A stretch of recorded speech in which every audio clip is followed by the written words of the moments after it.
The night my house burned down, I was still inside it. Not outside watching flames from the street.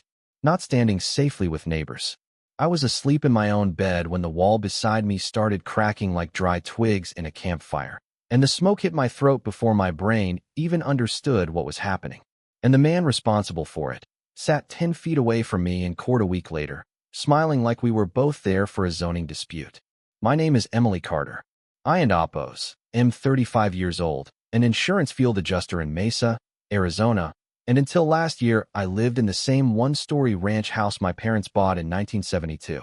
It sat on just over an acre and a half, tucked behind a line of citrus trees that my dad planted when I was 7. It wasn't Oppos, tea fancy.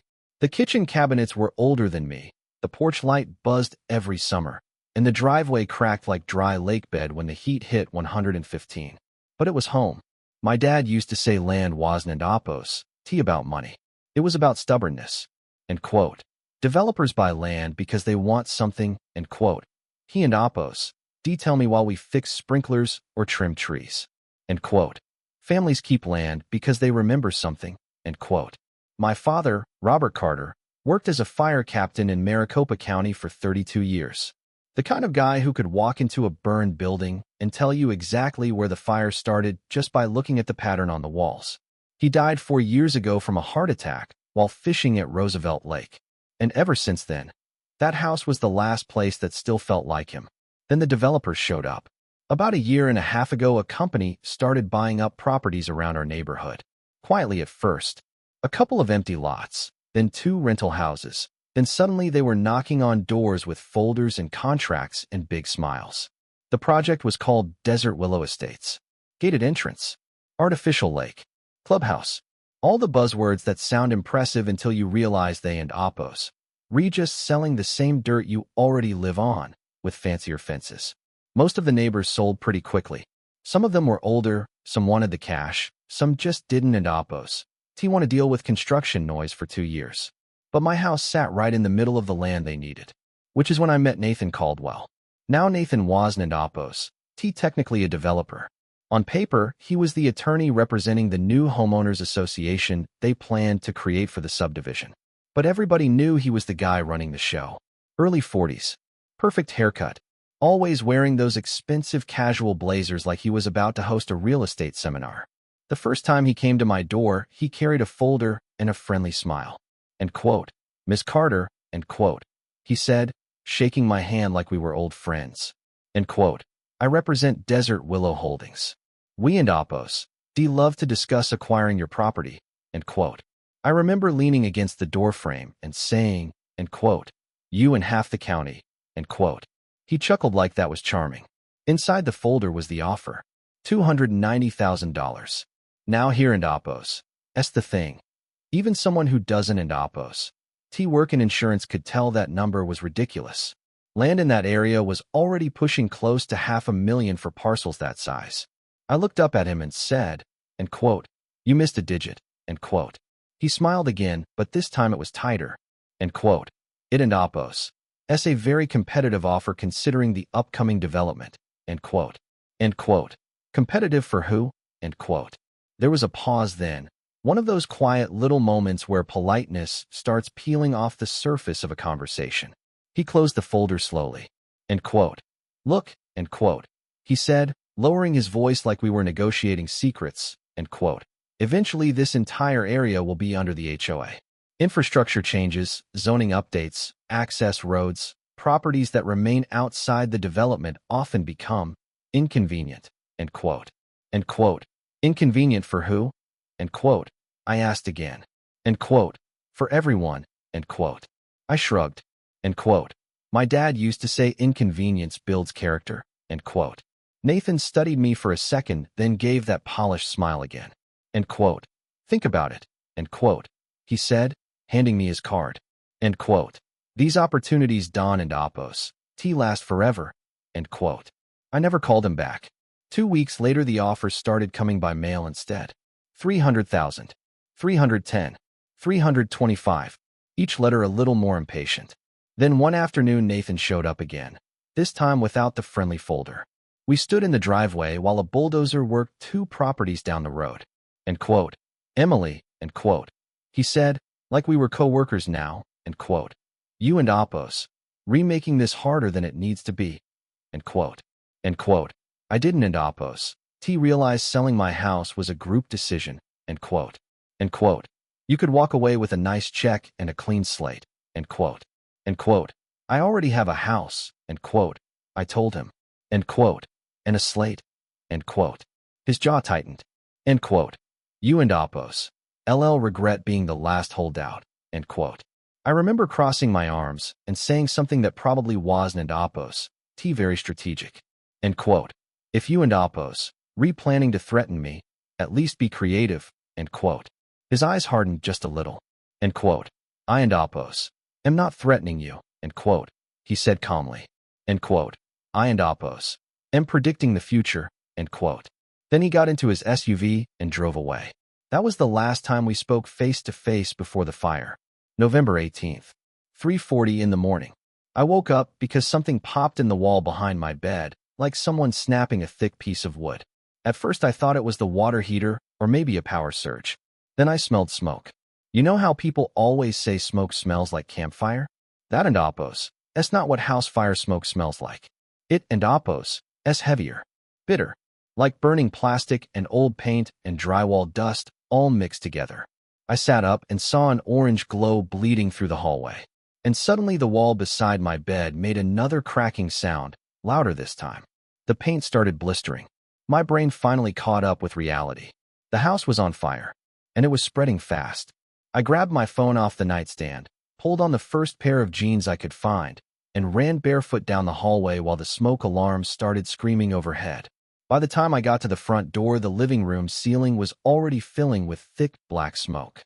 Outside, the air felt cold and silent, the kind of quiet that only happens in the middle of the night. I stood in the yard calling 911 while flames crawled across the roofline. The fire department arrived in about 7 minutes. But the east side of the house collapsed before they could even get hoses fully set. I watched 30 years of memories burn down in less than 10 minutes. Old photo albums. My dad and Apos, tools. The lemon tree he planted when I graduated high school. All of it gone. I didn't end Apos, sleep that night. Mostly I just sat on the curb wrapped in a blanket while firefighters moved through the wreckage. Around 8:30 that morning, a black sedan pulled up. Nathan Caldwell stepped out holding a bouquet of white lilies. He walked across the yard like we were attending a funeral reception. End quote. I and Apos am very sorry about your loss, end quote, he said softly. Then he handed me the flowers. I stared at them for a second before asking, end quote, what are you doing here? End quote. He gave a sympathetic sigh. End quote. Sometimes tragedy forces difficult decisions. If you and Apos, interested, my clients are prepared to purchase the lot as is, end quote. I laughed. Actually laughed out loud. End quote. My house burned down 6 hours ago, end quote. End quote. And rebuilding can be expensive, end quote. End quote. How much, end quote, I asked. He didn't end Apos, hesitate. End quote. 160,000, end quote. I looked at him, really looked at him this time. The perfect suit, the calm voice, the rehearsed sympathy, and something inside my chest went very still. End quote. Get off my property, end quote, I said quietly. He tilted his head like he was disappointed in me. End quote. You should think about the future, Emily, end quote. End quote. I am, end quote. Then I dropped the flowers in the dirt. And that and Apos. When I remembered something my dad used to say all the time whenever he installed equipment at the house. Emily, always make sure the truth survives the fire. Nathan Caldwell didn't end Apos, know it yet. But my father had prepared for exactly this kind of night. And somewhere above the burned roofline, 8 little cameras had been watching everything. My dad had a habit of overbuilding things. If a normal person installed 1 smoke detector, he installed 5. If someone else bought a basic door camera, my dad wired half the property like a small airport. He always said the same thing while he worked. End quote. Fire lies, end quote. He and Apos, tell me. End quote. After it and Apos, done, people guess what happened. If you want the truth, you record it before the flames get there. End quote.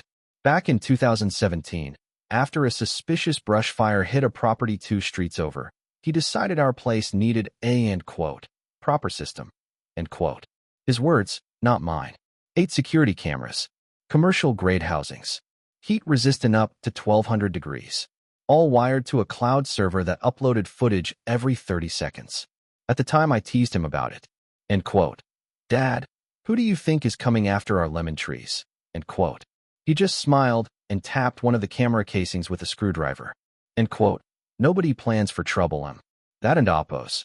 That's why trouble usually wins. End quote. I didn't end oppos. Think about those cameras again for years. Until the morning after the fire. Around noon, the investigators were still digging through debris when I remembered the system. At first, I assumed the fire destroyed everything.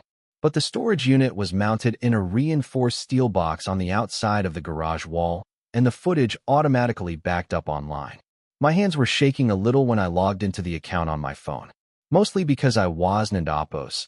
Sure what I expected to see. Electrical fire. Faulty wiring. Maybe lightning. Something normal.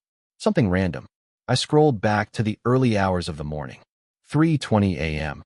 Camera 4 showed the back gate. Still closed. Still quiet. Then, at 3:27 the gate moved. 2 figures appeared on the screen. Both wearing dark hoodies. One of them climbed over first and unlocked the latch from the inside. The second man walked in carrying what looked like a gas can. My stomach dropped. I kept watching. They moved along the side of the house where the foundation met the gravel. Camera 6 picked them up next. One guy pouring liquid slowly along the wall. The other checking his phone. Then, at 3:31 a.m., a third person stepped into frame. And I knew exactly who it was before the camera even caught his face. Nathan Caldwell.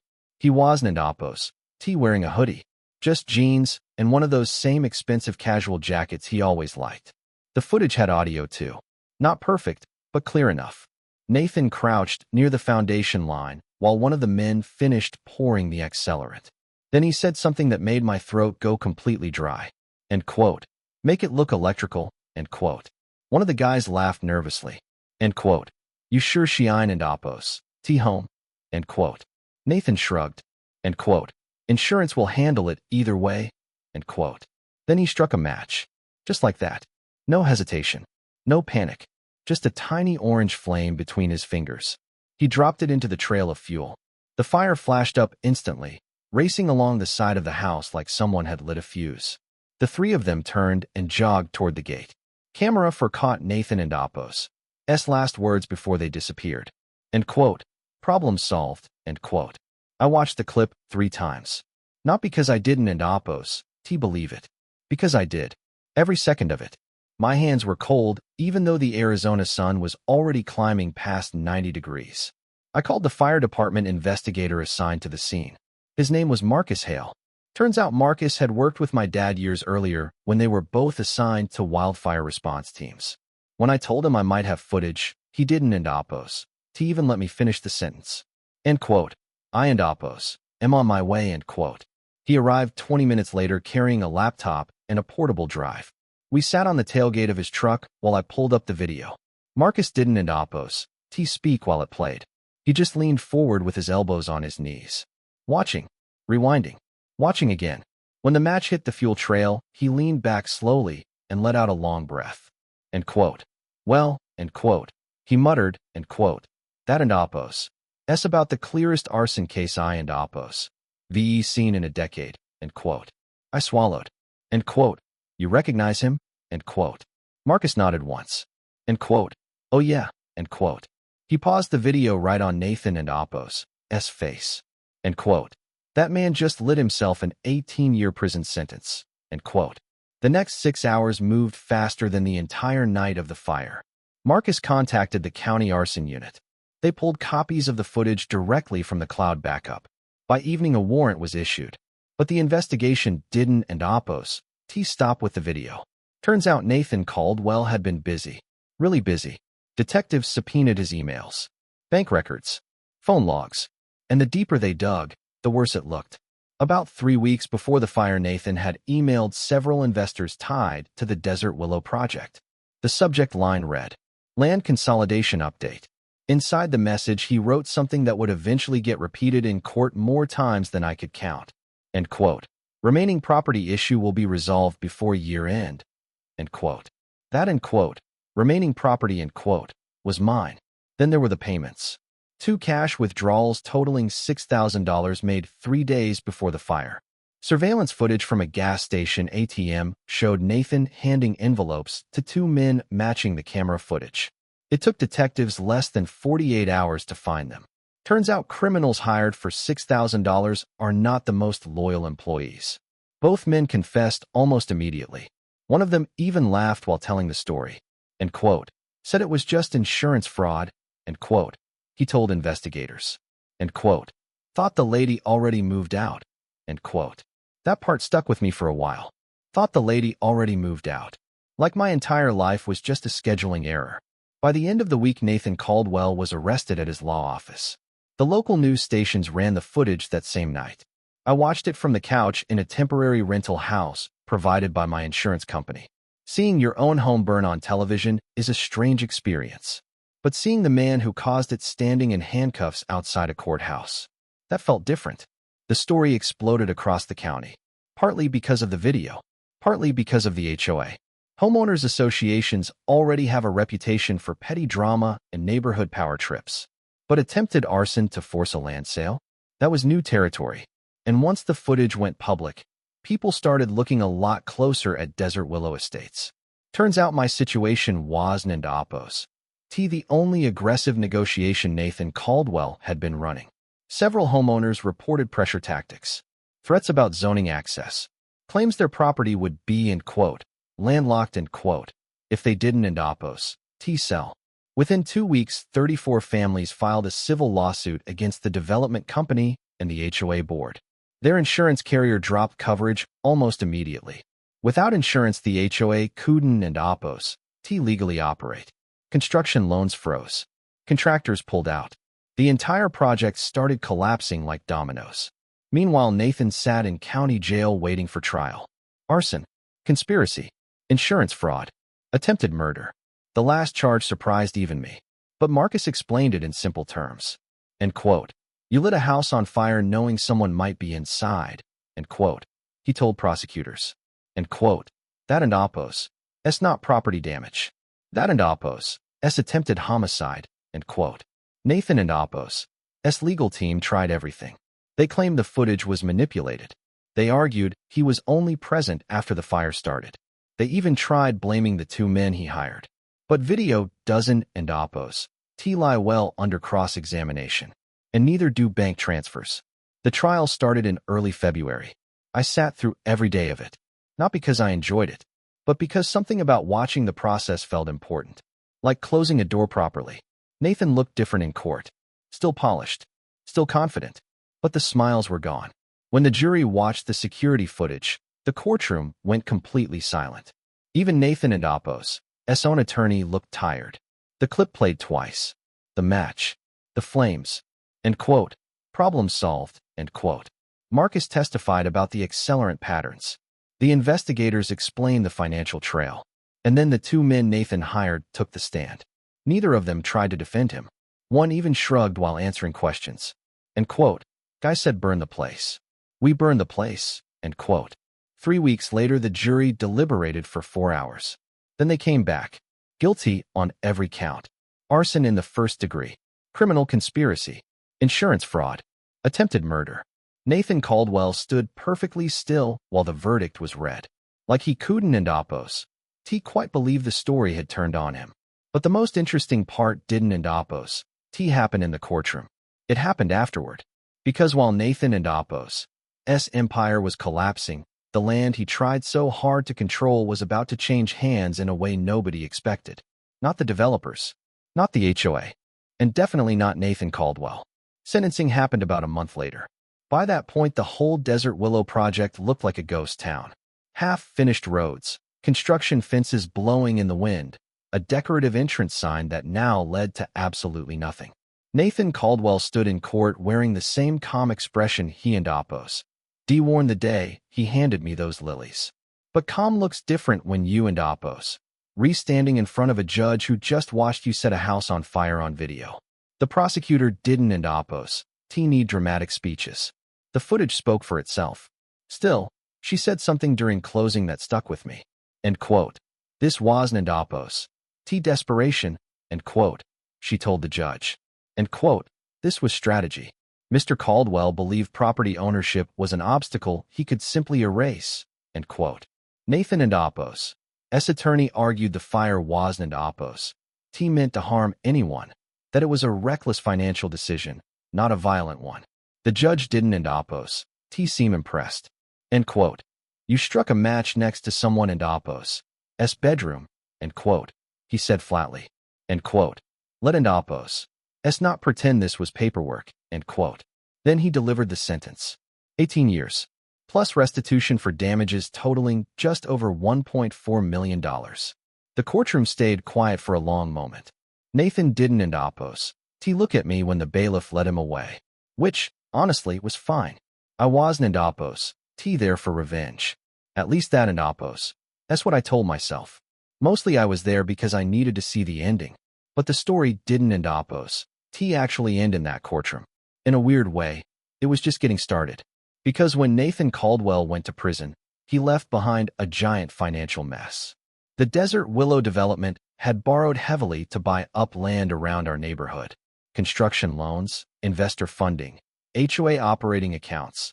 The entire project was built on the assumption that every last property in that area would eventually be absorbed into the development, mine included. Without that final piece of land, the layout didn't end Oppos. T work.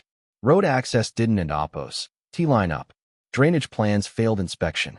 And the clubhouse they end Oppos. D already built suddenly had no legal authority to operate because the HOA insurance policy had been canceled after the lawsuits. Within 3 months, the lenders pulled funding, which meant all the remaining assets tied to the HOA went into forced liquidation, and that included the clubhouse. Now here in Oppos. That's where the story takes a turn most people Don and Oppos. T expect. The Desert Willow clubhouse was actually pretty nice. Big stone building, meeting hall, outdoor patio, small gym, community kitchen. Nathan had built it early in the project to attract buyers. But once the HOA collapsed, it just sat there empty. No board, no management, just a locked building surrounded by unfinished streets. The bank eventually scheduled an auction to recover some of the loan losses. Most investors stayed far away from it. The lawsuits alone scared them off. Plus, the development plan was basically dead. So the auction list ended up being a strange collection of leftover pieces.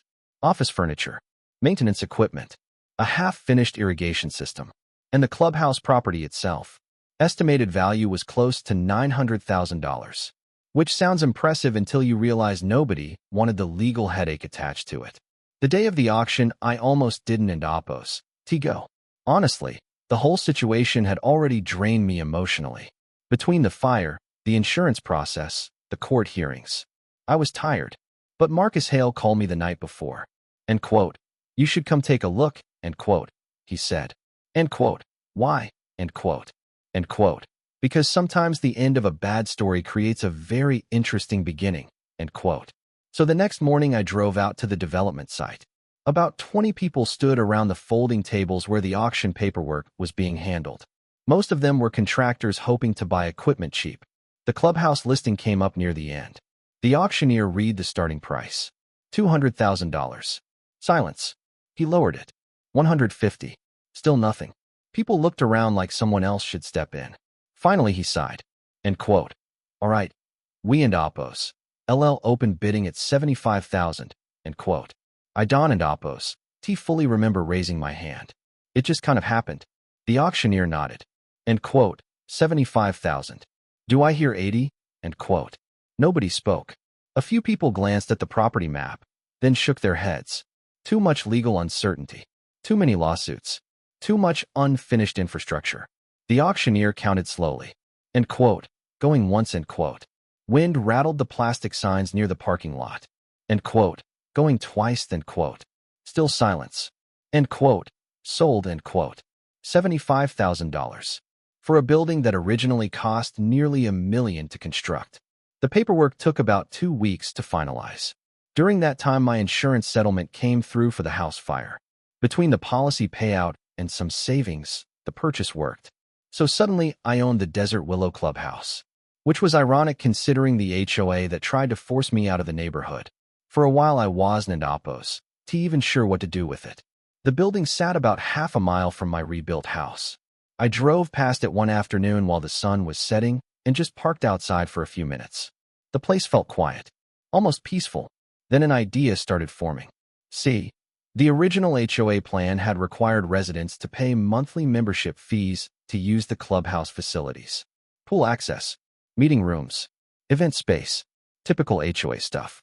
But the development itself never finished, which meant dozens of nearby families now lived around a fancy building they technically couldn't and oppose to use. No HOA, no membership, just locked doors. So I started knocking on doors. Neighbors, families who had watched the fire, people who had followed the trial. I asked them a simple question. End quote. What would you actually want this building to be? End quote. The answers surprised me. Birthday parties, community dinners, local events, fitness classes, a place where teenagers could hang out without getting chased out of coffee shops. Over the next few months, we turned the clubhouse into something completely different from what Nathan originally imagined. Not a controlling HOA facility, a community space. Residents could sign a long-term membership agreement, $120 a month. Access to the gym, the kitchen, event rooms, outdoor patio. The only strict rule we added was about payment responsibility. Missed 2 months, membership ends. Because nobody wanted the same kind of chaos the HOA had created. Within the first year, 93 families signed up, which meant the building that once represented Nathan Caldwell and Oppo's development empire now generated steady income, while also functioning as a neighborhood gathering place. And every time someone walks through the front doors, they see something mounted on the wall near the entrance. A small bronze plaque. It reads, Robert Carter, Fire Captain, badge number 4172. Because the truth is, none of this would have happened without my dad. Without those cameras. Without that stubborn mindset he passed down to me. Sometimes people ask if I feel satisfied about how everything turned out. That and Oppo's a complicated question. A house full of memories still burned down. Some things never come back. But sometimes destruction exposes things that were already broken long before the fire started. Nathan Caldwell thought removing one house would solve his problem. Instead, it exposed everything. Greed, shortcuts, and a development plan built entirely on pressure. In the end, the land stayed with the people who actually lived there, which feels like something my dad would and Oppo's appreciated. But here and Oppo's, the part one still think about sometimes. What would have happened if those cameras hadn't and Oppo's been there? If the footage never existed? Because without proof, that fire might have just been labeled an accident. Nathan might still be running development somewhere else. And I and Oppo's probably be living in a small apartment, wondering if I imagined the whole thing. So I and Oppo's am curious what you think. If someone destroys your home to force you out, is buying their failed empire afterward justice? Or is it just another version of revenge? Let me know in the comments. Because honestly, people in this neighborhood still debate that question every time we host a barbecue at the clubhouse.